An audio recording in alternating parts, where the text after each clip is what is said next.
नमस्कार दोस्तों, आज एक और पारिवारिक कहानी में मैं आपका स्वागत करती हूँ। आज की कहानी है बहू, मेरे बेटे के प्रॉपर्टी पे सिर्फ मेरा हक है, तुम्हारा नहीं।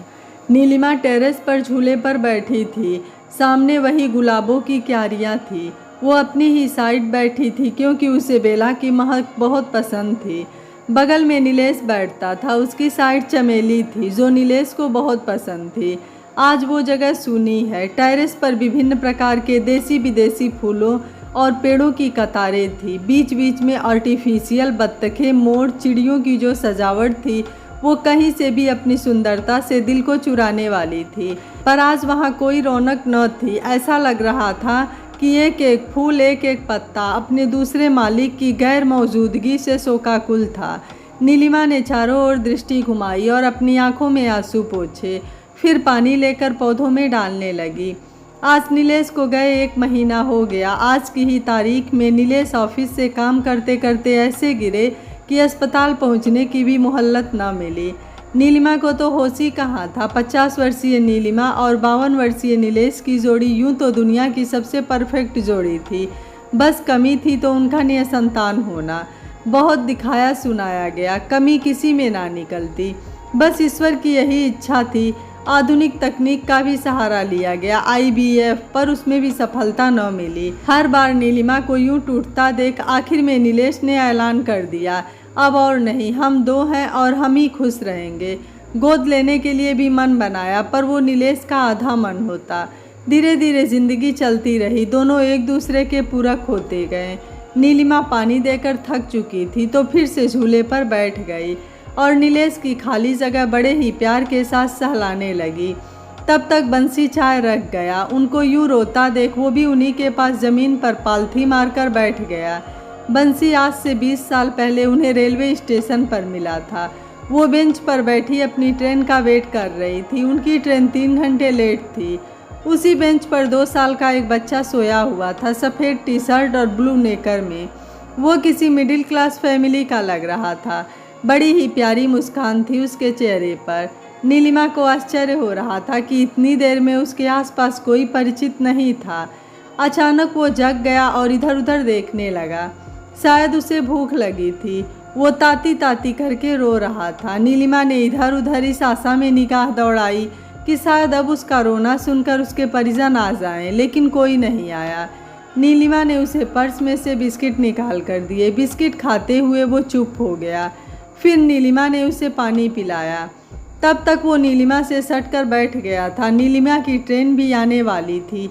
अब वो बड़े ही असमंजस में थी। इतने छोटे बच्चे को ऐसे अकेले छोड़ना ठीक नहीं, कहीं गलत हाथों में पड़ गया। उसने उस बच्चे का हाथ पकड़ा और GRP कंट्रोल रूम ले गई। उन्होंने कहा, मैडम, यहाँ रोज़ कितने ही बच्चे ऐसे मिलते हैं। कुछ सच में खो गए होते हैं और कुछ जानबूझकर छोड़ दिए जाते हैं। फिर इसका क्या होगा? नीलिमा ने हैरानी से पूछा। मैडम, मैं तो कहूँगा इसे अपने साथ ले जाइए, मैं इसकी फ़ोटो खींचकर रख लेता हूँ। आप अपना एड्रेस और फ़ोन नंबर लिखवा दीजिए। वैसे भी शाम को 6 बजे हैं और बाल आश्रम की वैन इस तरह के बच्चों को लेकर 5 बजे चली जाती है, तो ये बेचारा रात भर यहाँ कैसे रहेगा? दया तो नीलिमा को भी बहुत आ रही थी। उसने फिर नीलेश को फ़ोन लगाया और सारी बातें बताई। अब नीलेश भी क्या कहते। इस तरह से बंसी उनके घर आ गया। रोज़ वो कंट्रोल रूम फ़ोन करके पूछती, रोज़ यही जवाब मिलता, पता कर रहे हैं मैडम। घर की केयर टेकर उसका भी ध्यान रखती, वो सिर्फ ताती बोलता था। नीलिमा और नीलेश को भी ऑफिस से आकर उसके साथ बातें करने की, खेलने की आदत होती जा रही थी। इस तरह से 6 महीने बीत गए। उसकी प्यारी महीन तोतली आवाज़ सुनकर ही उन लोगों ने उसका नाम बंसी रख दिया। एक दिन 2 पुलिस वाले एक महिला को लेकर उनके घर आए और बताया कि ये बच्चे की चाची हैं। उसके माँ बाप एक्सीडेंट में नहीं रहे और उस बच्चे का कोई नहीं सिवाय यही एक चाची के। उसके खुद के 3 बच्चे हैं। उसने रोते हुए कहा, उन्हीं का पेट भरना मुश्किल है, इसलिए वो स्टेशन पर उसकी किस्मत के सहारे उसे छोड़ गई थी। पुलिस के हड़काने से माफ़ी मांगकर वापस लेने आई थी। बंसी उन अजनबी लोगों को देखकर सहम गया और केयर टेकर और नीलिमा के पीछे छिप गया। उसने पीछे से नीलिमा का गाउन पकड़ रखा था। केयर टेकर भी नम आँखों से नीलिमा को देख रही थी। नीलिमा ने नीलेश की ओर देखा। उन लोगों को ये तो पक्का यकीन था कि यहाँ से बंसी को ले जाकर फिर वो कहीं उसे छोड़ देंगी। नीलेश ने उस औरत से पूछा, अगर हम इसे यहीं रख ले तो? बड़ी मेहरबानी होगी साहब, यहाँ बेचारे का पेट तो भरता रहेगा। लेकिन तुम आगे कोई बवाल तो नहीं करोगी? नहीं साहब, हम गरीब आदमी का बवाल करवें। फिर पुलिस की भी हेल्प से सारी लीगल कार्यवाही पूरी करके उन्होंने बंसी को रख लिया। हालांकि गोद नहीं लिया था, क्योंकि तब उन्हें कहाँ मालूम था कि ईश्वर उन्हें इस खुशी से नवाजेगा ही नहीं। खैर बंसी रह गया। केयर टेकर थी ही तो कोई परेशानी ना थी। वो भी अकेली विधवा थी तो उन्हीं के साथ ही रहती। उसको देखते देखते बंसी भी नीलिमा को दीदी और नीलेश को भैया जी बुलाने लगा। उसकी पढ़ाई लिखाई भी सुचारू तरीके से होने लगी। बड़े होने पर उसे सच्चाई से अवगत भी करा दिया गया था, क्योंकि नीलेश खुद साफ सच्चे दिल के इंसान थे। झूठ उन्हें कतई पसंद नहीं था। बंसी उसके बाद से तो और ज़्यादा प्यार करने लगा था। समय के साथ केयर टेकर बूढ़ी होने लगी थी तो बंसी पढ़ाई के साथ साथ उनकी भी मदद कर देता, लेकिन अपनी दीदी को ऑफिस के बाद घर में हाथ तक ना हिलाने देता। वही बंसी आज उदास अपनी दीदी के पैरों के पास बैठा था। दीदी, हाँ कहो, क्या सचमुच आप ये घर बेच देंगी और नानी जी या दादी जी के यहाँ चली जाएंगी? नीलिमा ने एक गहरी दृष्टि बंसी पर डाली और निश्वास लेकर कहा, पता नहीं बेटा, जाओ आंटी से एक चाय और बनवा दो, सर दर्द से फटा जा रहा है। अभी लाया दीदी, कहकर बंसी अंदर चला गया। नीलिमा झूले पर सर टिकाकर नीलेश की यादों में खो गई। नीलिमा ने अपने शहर से दूर पुणे के MBA कॉलेज के पहले साल में दाखिला लिया था।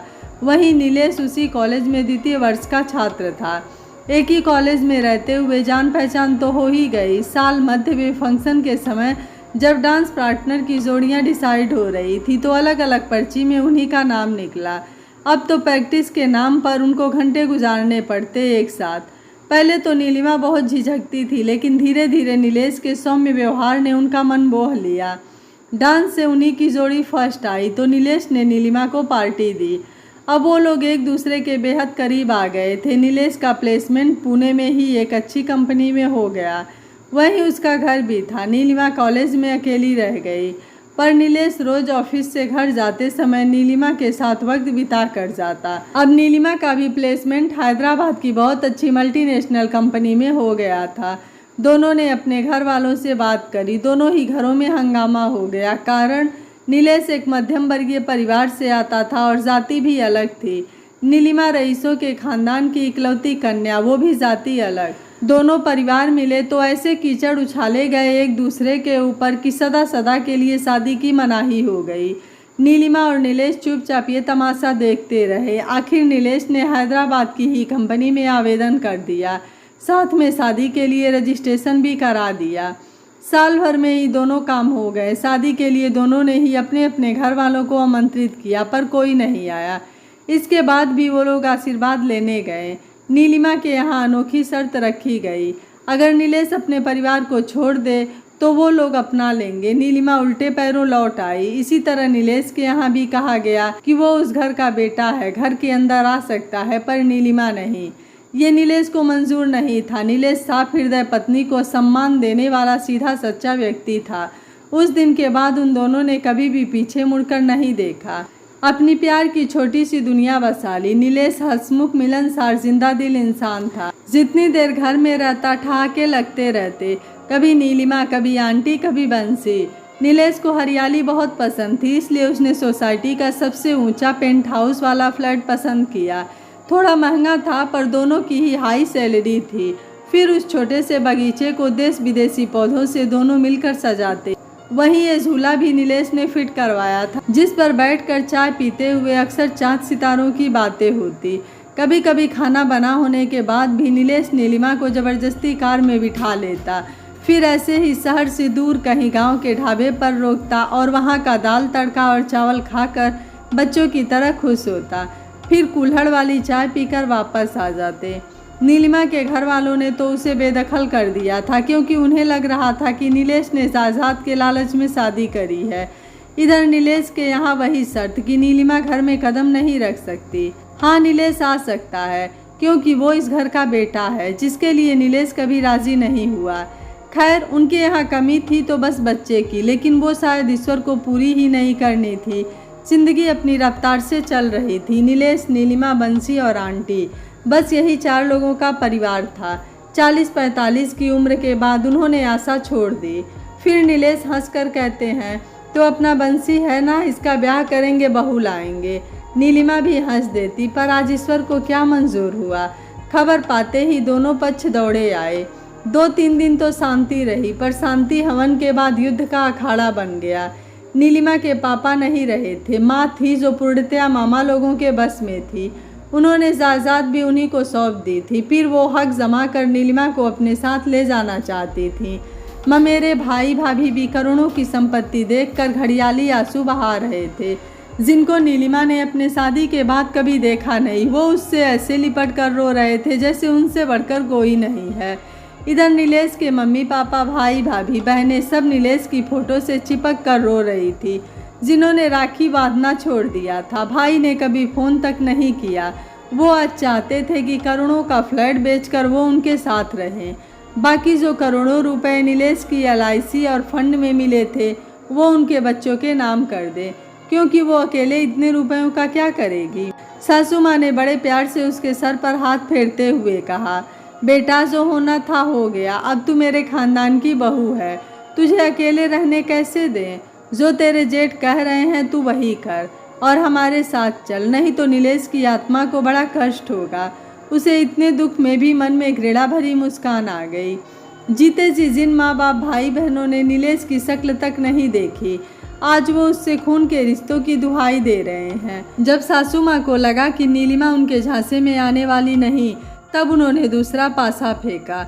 उन्होंने कहा कि वो नीलेश के भतीजे को गोद लेकर अपने पास रख ले, वो बारिश बन जाएगा और जेठ जेठानी को भी कोई ऐतराज नहीं है।